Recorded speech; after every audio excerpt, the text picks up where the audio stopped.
Hi everybody, Brian is my name. In this video we're going to be looking around this car here. This is 2023 Hyundai Tucson. This is a full hybrid and this is what's called an executive. This is a one owner from new car, full service history with the garage here. Been dealing with this person and his family for a long time. Interesting, if you're a big nerd, it's an interesting story. He had a 2016 HRV when we used to be Honda dealers. He bought a 2018 HRV, same colour, all that kind of stuff, very similar cars. Well, slight different shade of grey and difference, but anyway. But when he came down, his old reg was like 1458 at the end. We parked the new car beside and looked at the two of them, and his new car was 1458. It doesn't happen very often that someone literally randomly, and it is completely random, gets the exact same registration for two kind of consecutive changes. But anyway, there you go. Right, nice tidy black car, small mileage on this car, under 30,000 kilometers, and this is the full hybrid. So we have some videos about earlier in the week about plug-in hybrid over here. This is going to suit somebody, so it's got a smaller battery. It's going to suit somebody that has absolutely no interest in plugging in a car. So this is kind of more like how you'd see Toyota RAV4, Toyota CHR, Hyundai Kona, all those full hybrids that require no charging, and they do little bursts of electric driving, and then the engine charges them back up again, and then they go back into battery mode. And it's a constant cycle of going between engine and battery, and as you hear, that car has literally just turned itself off. Not turned itself off actually, it's turned off the engine because it's still running with the battery instead. So the battery's fully charged, it's happy enough with that, and now it's going to use the battery until it needs the engine to recharge it again. So all self-sufficient. So basically you end up with a very economical petrol car. Realistically speaking, the man that used to own this, he is quite a careful driver. He would have averaged over time about 6 litres per 100 kilometers.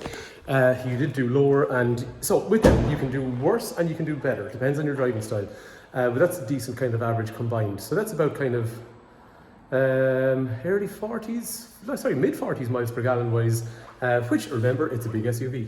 At the time he would have put a boot liner in there, which is really useful because it saves the material on the boot, and I would say condition is quite nice. Previous owners' family were all grown up. Actually, they have their own cars, so car would have had a pretty easy life. Himself and his partner would have been probably the people that would have used it most. Really like the light grey interior. Some people kind of say, and it's really common interior on a Tucson, some people ask, is it hard to keep? It's not. You just suds and water.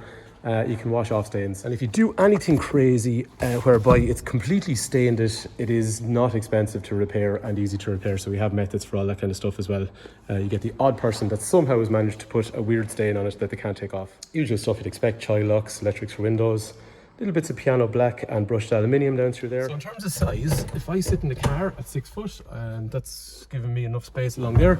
So if a 6 foot person is to sit behind a 6 foot person, this is the type of headroom they're going to have, this is the type of legroom they're going to have, and I also have the recline function, so I can let this back or forward or whatever way I want as well, which is useful. I'm going to go outside because it's too dark, but 2 USB points in there as well, and then kangaroo pockets and all that kind of stuff. I do like a black car, completely biased obviously because I'm in the middle of selling this one, but we sell lots of different colour cars.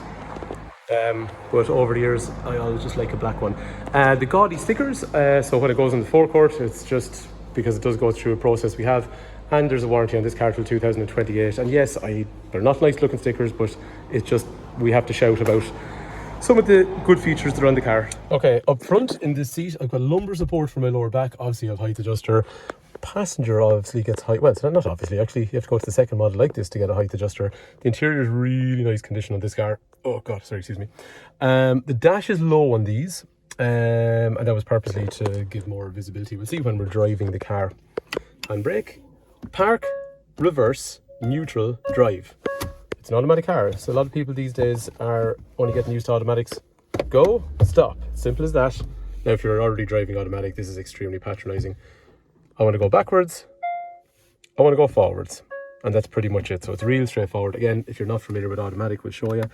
Heated seats on the front, and then when you're driving you can actually have the rear camera facing backwards if for some reason this area was compromised because your boot was really full or something like that.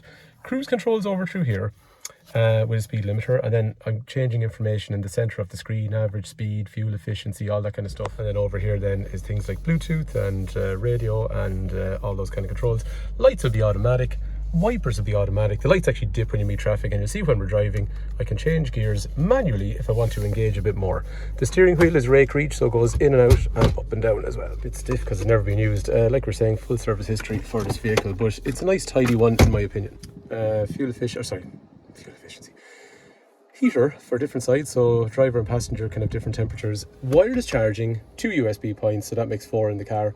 And then Android Auto and Apple CarPlay are wireless on this. Weirdly enough, if you go for the the top spec Tucson, which is the third one, you have to plug in if you want wireless Apple CarPlay and that kind of stuff. Whereas on the mid spec like this, it is wireless. Sounds weird, something to do with licensing. This one at night time, you can't see it now, it'll have ambient lighting in here and here and down through there as well. If you've never driven an SUV, then great, you're going to have high driving position, you're going to have big windows, big mirrors, all that kind of stuff. Great visibility all the way around. One thing I suppose about this car being, we'll say, a petrol hybrid, the way that it's going to alternate between kind of using the engine and not using the engine. So you see at the moment, the engine revolutions are off even though we're accelerating. A lot of people ask sometimes, what speed does it come in and out? It's not essentially the speed, it's kind of more throttle position.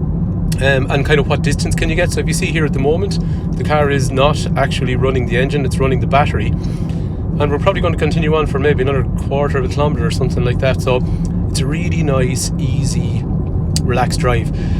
I'll show you in a second when we go back in. Still actually running battery. When we go back in, there's good acceleration. This is 235 horsepower. And actually, one thing I find, if you're considering this or the plug-in hybrid, this is a little bit less heavy because the battery's still running battery here. The engine's going to cut back in a sec, surely. But so basically, with the plug-in hybrid, it's a wee bit heavier. Now the engine's cut back in finally. It's a wee bit heavier. So I find, and I've done a video on this for acceleration, I've put the plug-in hybrid and the non-plug-in hybrid like this by itself, side by side in terms of acceleration. This one's quicker. Even though the plug-in hybrid is 265 horsepower, this one's actually faster. They feel a little bit more nimble because they're carrying a little bit less weight. So we've one of these at home, so there's good acceleration. Then I can use the paddles if I want to change gears just to make it a bit more engaging. So you can have really nice relaxed driving, or you can have, quite, I suppose, a little bit more aggressive fun. And then they sit on a back road. Well, I drive lots of back roads, these drive well. So anyway, there you have it. If there's any more information you want on the car, Brian is my name. The garage is Fitzpatrick's Garage, Kildare Town. Family-run business in operation for over 70 years. Car will be supplied with warranty until 2028, pre-sale service. Obviously we can do trade-in and finance and all that kind of stuff. So anyway, hopefully the video has been useful, and thanks for watching.